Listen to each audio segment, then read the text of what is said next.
saludo en el nombre de nuestro Señor Jesucristo y de Nuestra Señora de Lourdes. Como lo habíamos anunciado, nos encontramos precisamente en Francia, en el sur de Francia, casi aquí al lado de España, en los Pirineos, en la ciudad de Lourdes, de la cual vamos a hablar mucho en este programa. Y tengo el honor realmente de tener hoy conmigo a Monseñor Javier Dagón. Él es el director de la Pastoral Internacional del Santuario de Lourdes y es el vicerrector también de este santuario. Monseñor, muchísimas gracias por concederme este ratito, porque yo sé que usted tiene una vida muy agitada en este santuario con tantísimos miles de peregrinos, y que nos conceda esto, se lo agradecemos infinito. Muchísimas gracias de su acogida también. Tengo que confesarle que yo no conocía mucho de Lourdes. Sabía de Lourdes, había oído de los milagros que han ocurrido en Lourdes, pero cuando mi productor nos comentó que veníamos a hacer unos programas, empecé a tratar de entrar mucho más en todo lo que es el mensaje de Lourdes, lo que significa Lourdes, lo que Santa Bernardita significa para nosotros hoy día, y estoy enamorado de Lourdes. No solamente por el hermosísimo paisaje, las magníficas basílicas que tienen, ni qué decir la gruta que tenemos aquí a nuestras espaldas, donde por 18 ocasiones la Virgen tuvo un diálogo con Santa Bernardita. Pero, Monseñor, yo quisiera pedirle para hablar un poco después de su trabajo, que usted nos cuente de qué nacionalidad es usted. Y entonces yo soy francés. Disculpe entonces por mi español, porque necesito en mi trabajo aquí de hablar varios idiomas, y entonces para hablar bien italiano, portugués, se necesita a veces olvidar también el castellano. Y entonces disculpe a todos. Cuando yo tuve la oportunidad de conocernos hace un par de días, cuando llegamos acá y lo oía usted hablar por la primera vez, yo pensé que usted era español. Se lo digo, no se lo digo con... Realmente me pareció... Es decir, que aquí es una necesidad de hablar todos los idiomas, porque nosotros estamos en un santuario internacional. Que llegan personas de todo el mundo, como usted lo puede ver detrás de mí, que hay gente, jóvenes, ancianos, enfermos, que llegan aquí para rezar a la Virgen y pedir su intercesión, su intercesión, sí. Todo esto. Sí. Pero usted es de este país, de Francia. Y entonces yo soy de Francia, de un pequeño país muy cerca de Lourdes, donde tengo mi casa, mis padres también. Soy entonces el último chico de una familia de 8. ¿De 8? ¿Qué bien? Tengo 7 hermanas. soy el único hijo. ¿Y es usted el más pequeño? El más pequeño también, sí. Pues usted cerró el frasco, los papás cerraron el frasco con un varón. Sí. ¿Y entre sus hermanas hay alguna religiosa? No, claro que mis abuelos pensaban que una de ellas va a entrar en una congregación, y que al fin fue ir a entrar en el seminario. ¿Y cómo se llama su ciudad donde usted nació? Yo nació cerca de Tarbes. Entonces muy cerca de Lourdes, en los Pirineos, en la montaña. Bueno, como dije al principio... Pero me necesitaba después viajar mucho. Es por eso que fui también a estudiar en varios países. ¿Dónde estudia usted sus estudios primarios? Primarios, claro, en Francia. Claro, ¿En su ciudad? Sí, en Tolosa, en la ciudad de Tolosa. Que es un poquito la capital del país. Padre, Monseñor, me da a mí la impresión de que el pueblo francés es un pueblo muy católico. Quizá no lo es. Lo han dejado. No lo es. Vamos a hacer, porque a mí, yo tengo raíces españolas. Aunque yo nací en Ciudad de México, la familia mía es del norte de España, de Asturias. Y también yo hace poco estuve en España, y creo que el fenómeno que está ocurriendo en Europa tenemos que orar y pedirle mucho a Dios a través de su madre que se reevangelice Europa. Porque y entonces es por esto que el santuario tiene un papel único. Porque la gente viene aquí para rezar, para tener esta nostalgia Dei, se dice en latín. Es decir, este recuerdo del pasado, de un deseo de encontrar al Señor. Y cuando vemos la vida de algunas personas que encontramos en el santuario, ellos quieren encontrar a un lugar donde pueden hablar de ellos, de su vocación, del encuentro con el Señor. Y entonces son lugares, los santuarios son lugares muy importantes. Importantísimo. Lo decía, por ejemplo, Papa Francisco, cuando el año pasado ha decidido de crear entonces esta comisión pontificia que se ocupa hoy de los santuarios para la nueva evangelización. Correcto. Y hoy en Europa tenemos una crisis de las vocaciones, una crisis de la Iglesia. En América también, Monseñor, quizá no tan aguda como en Europa, pero... Sí, pero no así fuerte. Y aquí la gente busca entonces lugares donde puede siempre encontrar a un sacerdote, a veces joven, ciego, un poquito sordo, para entender a las confesiones. Pero volviendo a un momento a su familia es una familia practicante. Sí. Pero es una práctica tradicional. Claro. No es que la existencia de Dios para nosotros era una cosa evidente, lógica. No es que yo he tenido problemas de fe, problemas de identidad. Para mí fue muy normal, una educación muy normal. La cosa un poquito diversa es que había un... no sé cómo se dice.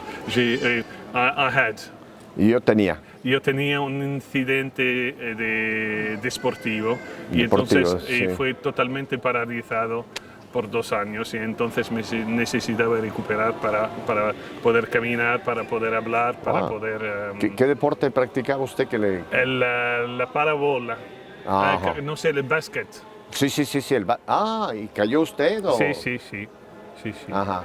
Sí, porque ustedes no lo notan porque Monseñor está sentado, pero Monseñor tiene una altura buena para jugar básquetbol, por supuesto que sí. Y 2 años usted estuvo sufriendo consecuencias de ese accidente.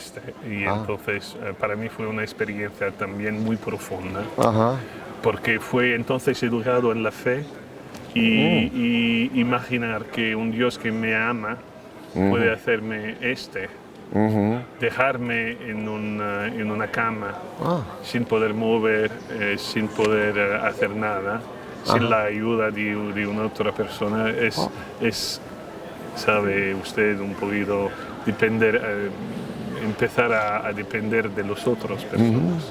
Me recuerda un poco a San Ignacio de Loyola. Un poquito. Cuando también por una herida tuvo... San Ignacio fue un gran santo. Bueno, usted está en el camino. El camino, quizás. Todos tenemos que aspirar. Sí, claro. Esta encíclica Gaudete et Exsultate del Papa Francisco, me encanta el llamado a la santidad, que dice el llamado a la santidad es para todo mundo. Sí. No solamente para Santa Bernardita o San Ignacio, claro, es para y cada entonces uno. este fue también para mí un camino para entender mejor lo que quería en su vida. En mi vida, en mi vocación, sí. Es importante este punto, Monseñor, porque mucha gente cuando cae en un accidente o en una situación crítica, se pelea con Dios. Claro, y piensa que Dios pero lo es castigó. normal. Sí, bueno, es el mínimo, uno tiene que hacerlo. Cuando mi esposa partió al cielo hace 2 años, yo tuve unas semanas de crisis. Yo me peleé con Dios también. Y lo he contado aquí a mis hermanos de la televisión. Porque le decía, Señor, yo te pedí ella murió de leucemia, de cáncer de leucemia. Yo le había pedido al Señor, mucha gente ha pedido un milagro. Y el milagro no ocurrió. No ocurrió. Pero después de mi crisis, de mi pelea con Dios, un día el Señor me dijo, Pepe, tú me pediste la salud de tu esposa Viri, ¿verdad? Digo, sí. Dice, está sana, está conmigo. Está perfectamente sana para toda la eternidad. Es que nosotros tenemos que entender que a veces nosotros pedimos cosas que un poquito muy cerca, egoístas muchas veces. Muy egoístas. Que Dios ha preparado para nosotros cosas más grandes. Bueno, ya ve lo que dice Isaías, ¿no? Mis caminos no son tus caminos, mi forma de actuar no es tu forma de actuar. Pero nosotros queremos que Dios actúe con nuestras formas y no, ese no es el camino.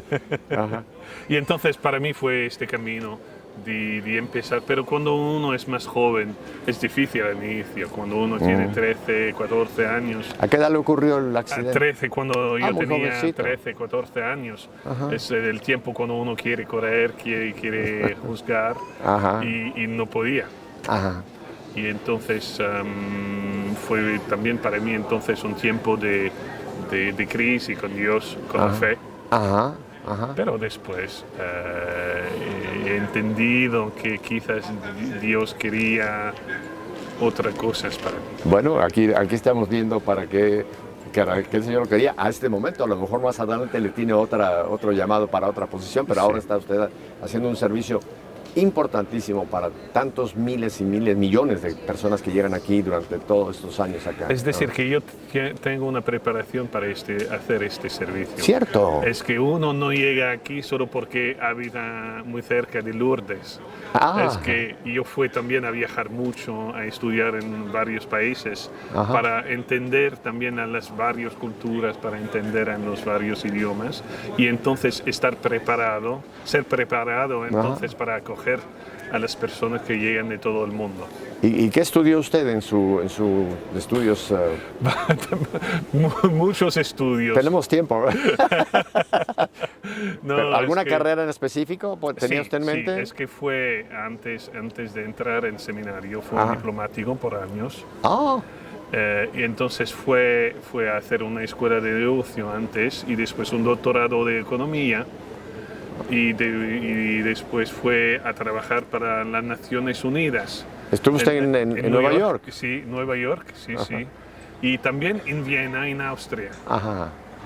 Entonces usted ha sido muy internacionalmente preparado para conocer culturas, conocer lenguas.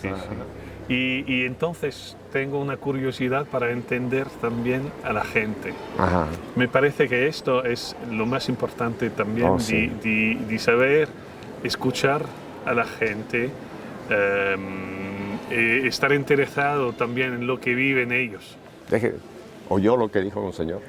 Hay que saber escuchar para conocer a la gente y poder entonces saber cómo podemos ayudar al prójimo. Pero para mí es una cosa muy importante. Por ejemplo, también aquí cuando yo entonces estoy el vicerrector aquí, entonces me necesitan sacerdotes que saben dejar tiempo, perder tiempo. Así la gente puede tener a un sacerdote libre, disponible. Es importante para vosotros encontrar a un sacerdote que tiene tiempo y que puede hablar con vosotros y escuchar a vosotros. Bueno, esto ahora yo se lo digo a ustedes, señores sacerdotes, yo sé que muchos están con nosotros, den tiempo a las almas. Sí. No pongan horarios de hora a esta hora. El tiempo de ustedes es tiempo de Dios y es tiempo del rebaño. Hay que dar ese tiempo al rebaño de Dios. Gracias por este punto que yo creo que... Pero es una cosa que yo he entendido después del mi incidente, porque claro, cuando uno no se puede mover, el tiempo tiene una duración muy diversa. Sí, cierto. ¿Y cómo en una carrera tan internacional en Naciones Unidas, trabajando como diplomático, cómo llega la vocación a usted, Monseñor Javier?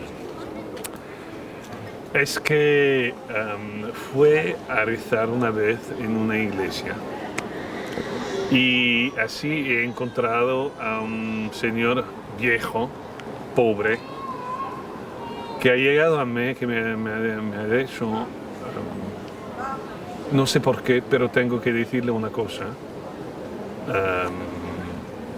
¿Qué le parece si usted hace el cura y entra en un seminario? ¿Ser un sacerdote? No sé, no me acuerdo de quién era. No quería volver en esta iglesia por temor de tener... Que le volvieran a repetir la invitación. Y entonces, no sé quién era, cómo se llama. Es solo un recuerdo de un hombre pobre, viejo, muy anciano, muy débil, que me hizo esta propuesta. Y yo no me la esperaba, no sé si... ¿No la esperaba? No la esperaba. Sí, claro. Y entonces fue para mí un descubrimiento.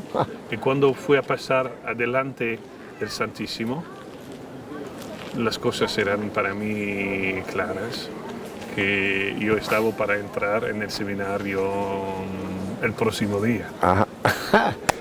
Pero claro que mis padres no lo querían así. Claro, el único varón. De hecho, tú vas a trabajar un poquito, a hacer estudios. Claro. Y por que fue a hacer estudios de negocios y el doctorado claro, en economía. Claro. Y me imagino que sus padres pensarían que usted había visto algo raro, una visión por ahí, una cosa rara, pero... Es decir, que como yo el varón claro. de la familia, ellos querían que tener hijos y nietos, y y continuar nietos, la rama, claro. Sí, claro. Ajá. Es entendible. Esto me ha tocado con muchos sacerdotes, que a veces la familia tienen este reparo al principio, ¿no?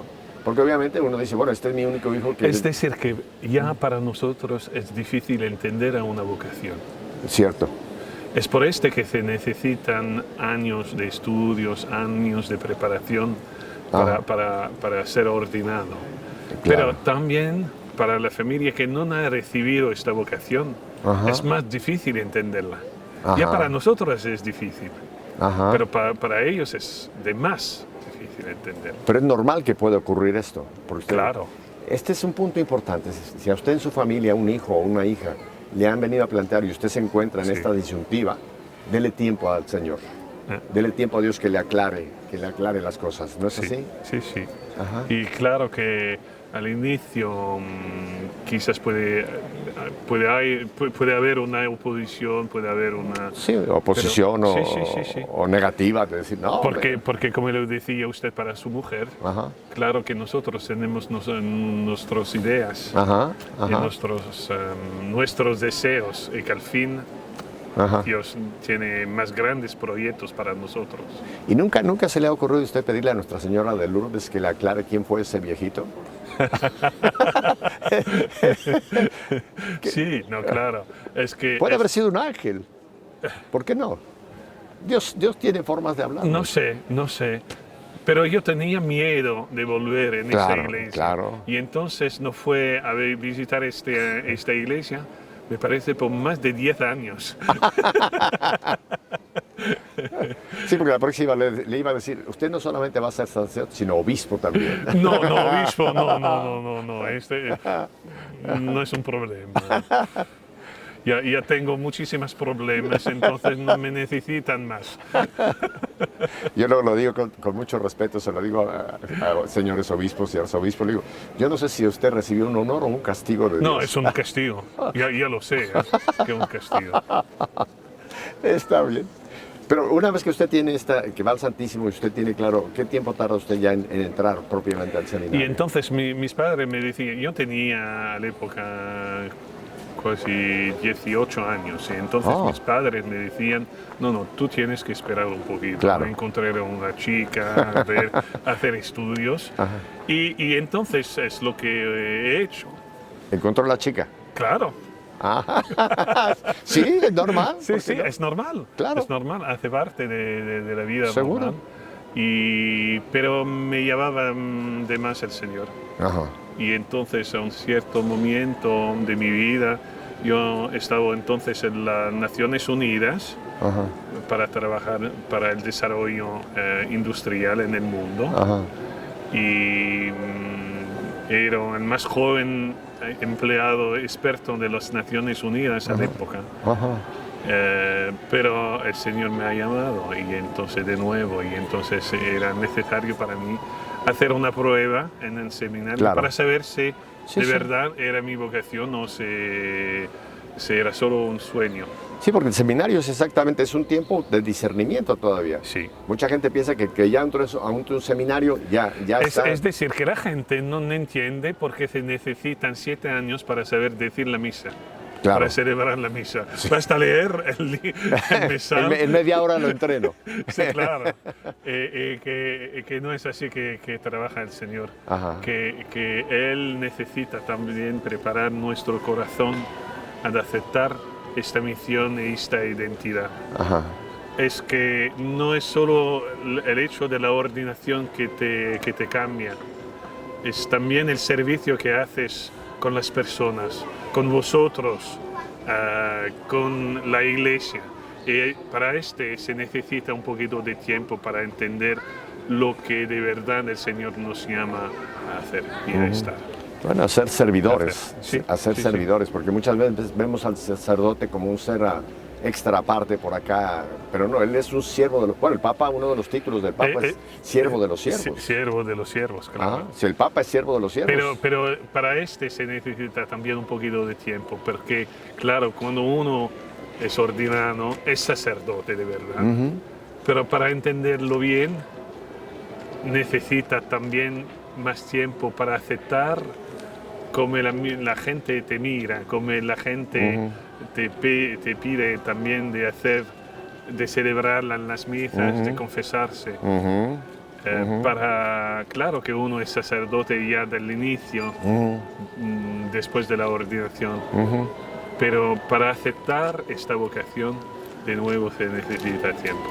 Yo creo que es como tanto como María como el mismo Señor, que en el tiempo fueron captando todo lo que significaba lo que Dios quería de meditaba en su corazón. Exacto. Porque hay mucha gente que piensa que la Virgen conocía toda la historia desde el principio, y no, ella decía, poco a poco iba guardando en su corazón, claro. Iba asimilando lo que era ser madre del Salvador. Y es muy interesante también aquí en Lourdes, porque bastaba para la Virgen de hablar con Bernardita una vez. Sí. Pero fueron 18 encuentros, como un camino de educación, como un camino para aceptar su vocación, para entender mejor. Al inicio, ya desde el inicio, Bernardita pide a la señora, pero ¿cómo se llama? Y no contestaba ella. Sonreía. Sí, sonreía. Porque para entender bien, en un encuentro se necesita también tiempo para conocerse, para entenderse. Algo de ese diálogo de Nuestra Señora con Bernardita que me fascina es cuando le dice, ¿me haría usted el favor de venir por 15 días? Que Bernardita se queda asombrada porque era la primera vez que alguien le hablaba de usted. Sí, claro. Y que la Virgen, la señora, porque ella siempre llamó a la señora. Entonces es una cosa muy interesante, es decir, que la Virgen hablaba también la lengua, el idioma de Bernardita, que es un patuá. Es propio de esta región. Sí, claro, es un idioma que yo también hablo, pero que es muy... Porque es como un dialecto del francés. Es un dialecto del francés, entre un poquito del español, el castellano y bueno, porque los vascos son vascos. No, el vasco es muy diverso. No, pero digo... Cuidado, aquí, cuidado. El vasco de España no han podido investigar todavía de dónde viene. Pero nosotros es un idioma entonces entre el francés y el español. Y la Virgen hablaba entonces en patuá. Es decir, que quería hablar directamente al corazón de Bernardita. Quería ser entendida. Y es una cosa también que es importante en nuestra vida, que a veces se necesita tiempo para entender lo que Dios quiere. Pero sus palabras son muy, muy limpias, muy entendibles. No son cosas complicadas o elevadas, teología. No, son cosas muy, muy simples. Sí, porque además hay que entender quién era Bernardita, una chica de 14 años, una niña todavía. Era más pobre. Y letrada, pobre, no había estudiado el catecismo, no había podido hacer... O sea, como la Virgen tiene que... Usted dijo una palabra que me gustó mucho, hay que entender a la gente, hay que entrar en esa persona y no poner un estereotipo. Y es por que a mí me necesitan entonces sacerdotes que pierden tiempo para estar con la gente. Y es también que vemos con los enfermos, en los que lo ayudan. Y que se llaman aquí los hospitaliers. Eso a mí me tiene impresionado, se lo digo. Vamos a hablar un poco de los hospitaliers, porque me tiene emocionado ver a tantos hombres, mujeres, jóvenes, chicos, chicas, sirviendo con una sonrisa a tantos enfermos, jalando los carritos. Pero tengo que decir que no se sabe a quién sirve. Ajá. Entonces se sabe si son los hospitalíes que sirven a los enfermos. O los enfermos a los hospitales. Sí. Es un punto buenísimo. Es este Sí. que es de verdad el encuentro que se hace aquí. Ajá. Ellos llegan con sueños, quieren ayudar y al fin saben que son ellos que son ayudados de los enfermos. Ajá. Porque entienden el precio de la vida, entienden que malgrado todos los problemas que uno puede tener, hay una presencia, hay Usted sabe Mateo 25, ¿no? Estuve enfermo y me vistes. Sí. ¿Cuándo lo hice yo, Señor? Cuando lo hiciste con uno de estos pequeños, a mí lo hiciste. Sí. Y eso es lo que se descubre en los Sí, hospitales. aquí lo hacen hospitalarios Ajá. de todas las partes del mundo. Ajá. Hoy llegan de más americanos. Sí. Sí, claro. ¿De Norteamérica o de toda América? De los dos, Ajá. de los dos, Ajá. que llegan muchísimos jóvenes para hacer un servicio, porque ellos quieren, me parece, quieren hacer una experiencia de la historia de la fe y entonces aquí encuentran un lugar histórico también, pero quieren hacer un servicio, entonces poner la fe en práctica. Eso. Y así es una fe activa, es una fe... Este programa, Monseñor, tiene 22 años. Su nombre fue siempre y sigue siendo Nuestra Fe en Vivo. Ajá. Porque la fe tiene que ser vida. Basta mirar. Allí. Basta mirar. Porque si la fe se queda en yo tengo fe y yo creo en Dios y yo y Dios y yo, es una fe muerta. Sí, sí. La fe tiene que ser vida, como lo estamos viendo sí. acá. Tengo que ir a un brevísimo corte, Monseñor, y vamos a continuar porque creo que tanto ustedes como yo están emocionados escuchando la vida de un Monseñor que está al cargo de este grandísimo servicio para el pueblo de Dios. Vuelvo enseguida con ustedes. Quédense con nosotros.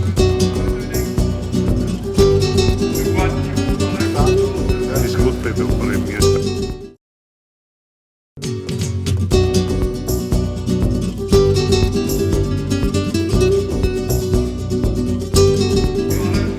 Bueno, estamos en el santuario de Lourdes. Esto que escuchan ustedes en el fondo, se está celebrando una de las muchísimas Eucaristías que se celebran, no solamente aquí en la gruta, sino en todas las basílicas, tantas capillas.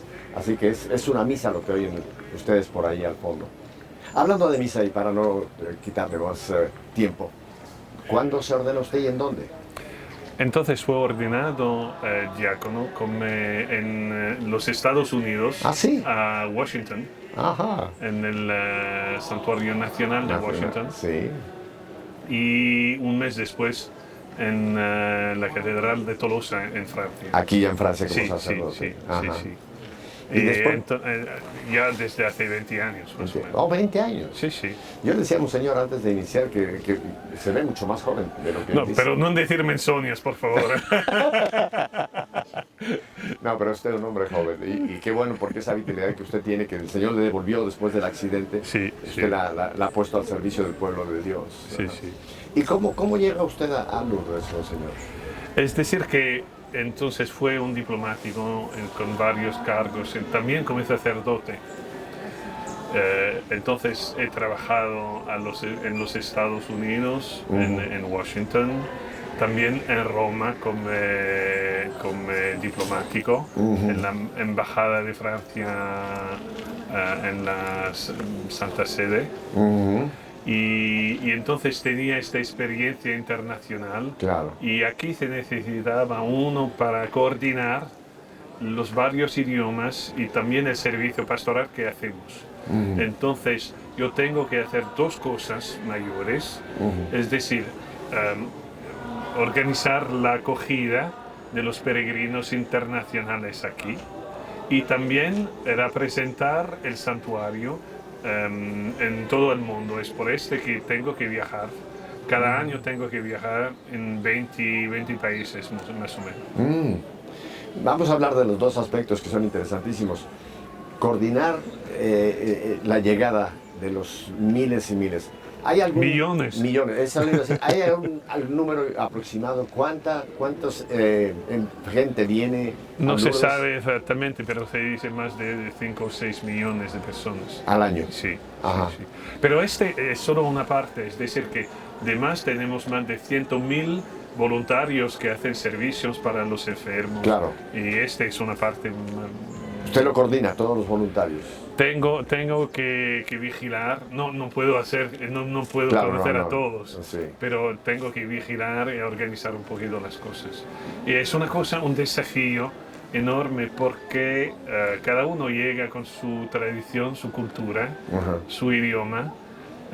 Por ejemplo, un desafío para mí es que en español no se habla solo de España, no, pero que se habla también de América Latina, de todos vosotros. De Cuba, chico, y de Argentina. Claro, que vosotros, porque son muchísimos los que llegan de América Latina hoy, y entonces llegan con culturas, devociones muy diversas, y entonces no se necesita solo traducir a los textos, a las oraciones en español o en inglés o en alemán o en italiano, en todos los idiomas. Hablamos nosotros 9 idiomas cada día en el santuario.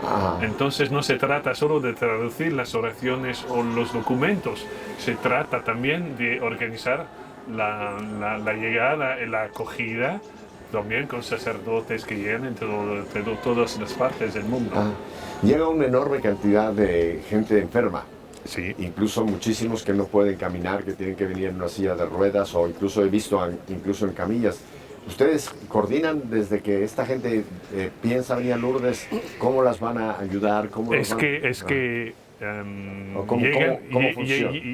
llegan con medios diversos, es decir, que algunos llegan como una peregrinación. Bien. Y entonces llegan con doctores, enfermeras, sacerdotes, etc. Vale. Otras a veces llegan con el obispo, entonces es una peregrinación diocesana de más de 1.000, 2.000, 3.000, a veces 15.000 personas. Sí, depende un poquito de la diócesis, depende de la peregrinación. Sí. Cuando tenemos peregrinaciones de 15.000 personas es bastante trabajo sí. moverlos y coordinar. Pero otras personas llegan como individuales o como familias, y entonces hay que preparar también programas para ellos, para acogerlos. Y es mi trabajo de hacerlo con los sacerdotes, los varios sacerdotes que llegan aquí.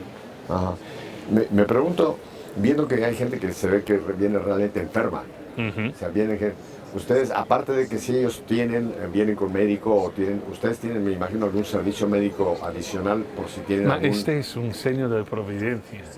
Es que nosotros, el único médico que tenemos, se ocupa solo de las personas que son curadas, que son en buena salud.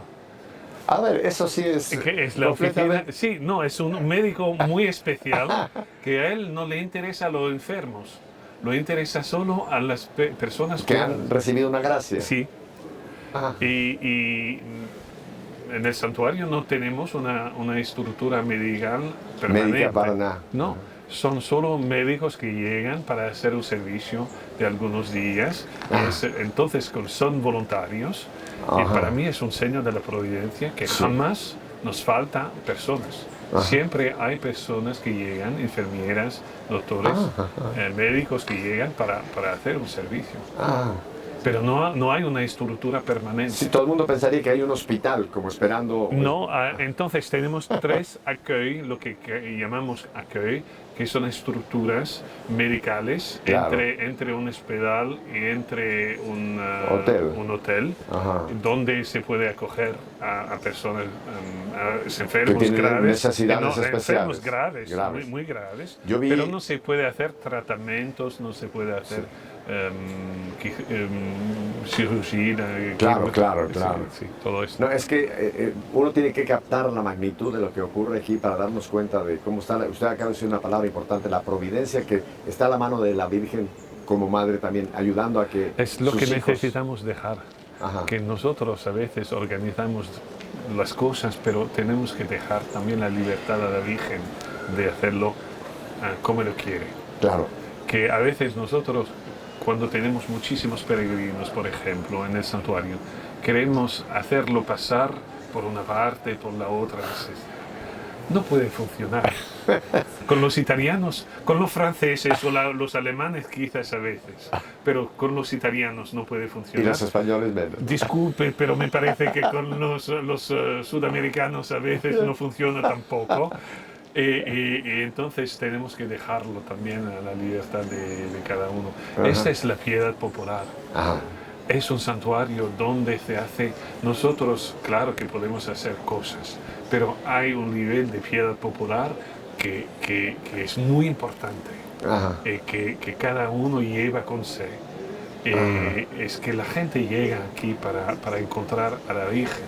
Claro. Solo Claro.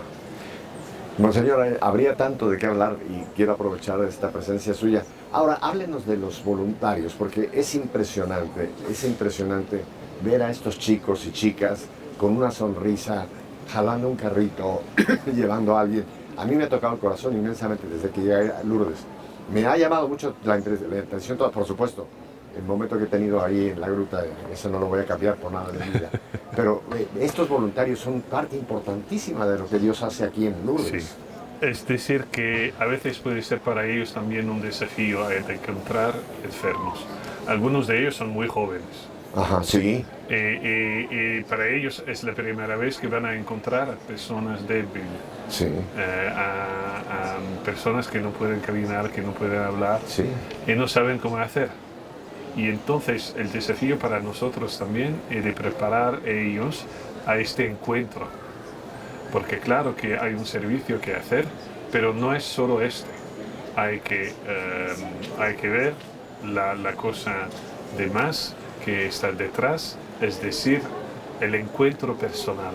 Eso. Y la gente llega de todas las partes del mundo para hacer un servicio. Se crea un vínculo, ¿verdad? De cinco días o hasta un mes, 2 meses, depende mucho de lo que quieren hacer para hacer este servicio. Eso que están escuchando es el himno de la Virgen. Escuchen, que lo conocemos todos, pero ahora lo está usted escuchando en vivo desde Lourdes. Esto que usted ha dicho es importante, el prepararlos, porque tiene que haber un vínculo más profundo entre el voluntario y la persona que le ha tocado. Ese es el mensaje de Lourdes, es decir, el encuentro entre Bernardita y la Virgen. Y hoy el encuentro que nosotros tenemos con los enfermos o que tenemos con la Iglesia entre nosotros es que aquí es una cosa increíble. Es decir, que hablamos varios idiomas, no lo hablamos bien, disculpe. De nuevo. No habla muy bien. No lo hablo bien, pero es que hacemos este encuentro personal. Que la gente aquí habla de cosas importantes en profundidad.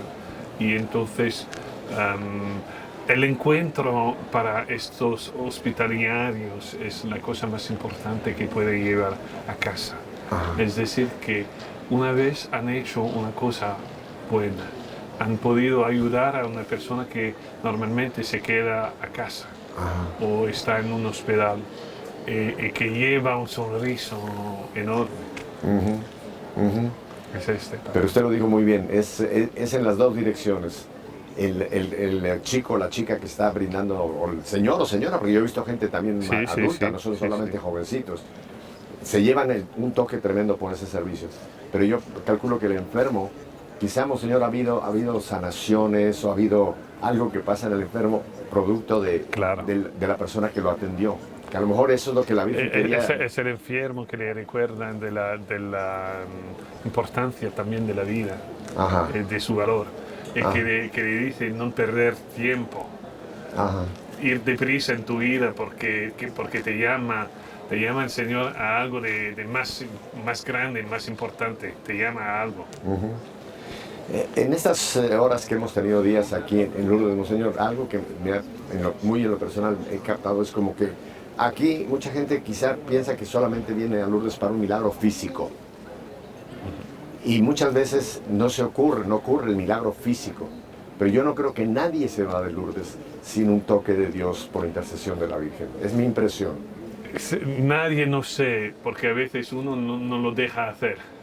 Ah, bueno, ya, sí, si uno le pone palabras a Dios, hasta pero cuando llamen para el cielo, a lo mejor dicen no. Sí. Pero tengo que decir que, en efecto, me parece que aquí no es solo la cura física, se trata de una sanación del ánima.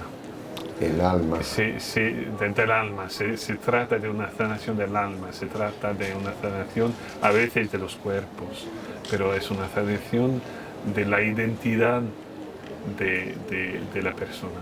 Nosotros llegamos todos heridos porque tenemos muertos en nuestra vida, problemas de familia, problemas de trabajo. Y se necesita un lugar donde uno puede hablar directamente con su madre. Porque aquí es importante entender que todos hablan con su madre y no dejan ningún fuera. Es por esto que no es, ningún lo va a adjudicar, ningún lo va a criticar si viene aquí. Es que nosotros estamos acogidos por nuestra madre común. Y entonces es un lugar donde uno puede tener esta sanación porque a su madre se dice todo. Y para mí es una cosa, como confesor, que es una cosa extraordinaria. Aquí tenemos un ministerio de confesión muy importante y es un lugar entonces de sanación donde la gente puede dejar todo a la Virgen. Si usted va en la gruta, va a ver que la piedra es toda pulida. No es solo pulida, pero marcada de millones de intenciones, de sueños, de deseos, de peticiones que la gente deja a la Virgen. Y entonces estamos invitados nosotros también a hacer lo mismo en la gruta, a venir y a tocar a la piedra y dejar aquí la marca de nuestros sueños, de la tristeza que a veces tenemos, porque es de verdad un lugar de sanación.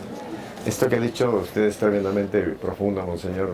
Se me ocurre pensar que la Virgen no se fue en 1858 de Lourdes. Está siempre aquí.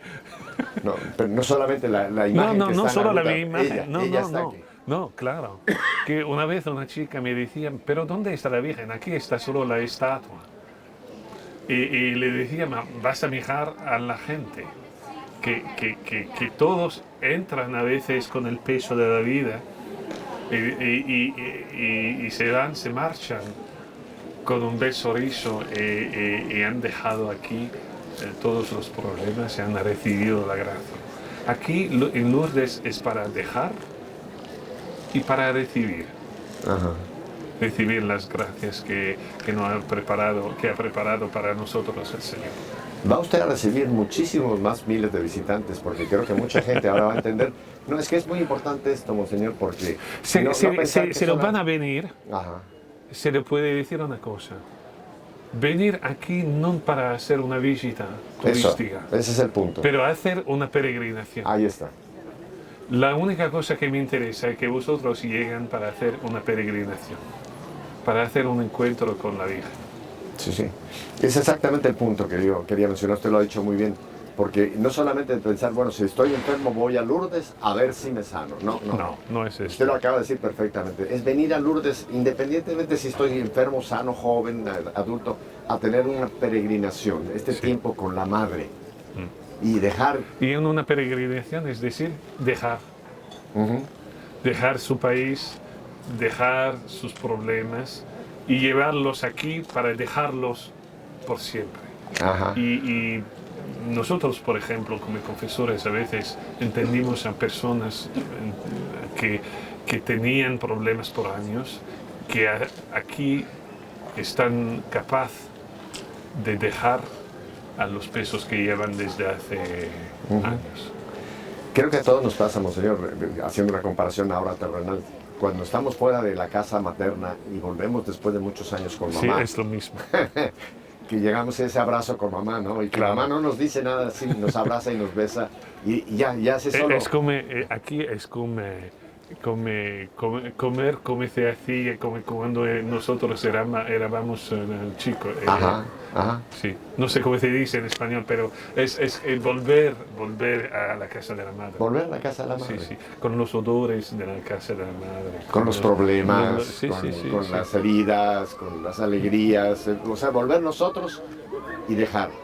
Y ella sabrá qué es lo que su hijo va a hacer en cada uno de nosotros.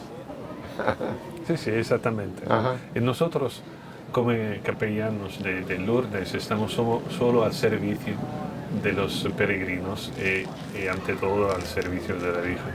Ajá. Es que si uno no se acuerda de nosotros, está bien. Ajá. Aquí nosotros estamos solo para ser ministerios de la gracia. Permítame solamente hacer una conexión con un santuario nuestro, México, Guadalupe. El diálogo con Juan Diego, hay una frase que creo que se aplica perfectamente aquí a Nuestra Señora de Lourdes, cuando le dijo a Juan Diego, ¿qué te aflige? ¿Qué te preocupa? ¿No estoy yo aquí que soy tu madre? ¿No te tengo entre mis brazos? Creo que es exactamente el mensaje aquí también. Pero tengo que decir que fue yo a ver a la Virgen de Guadalupe. He tenido el privilegio de poder entrar en la caja fuerte y tocar entonces a la tilde. ¡Ay, tóqueme!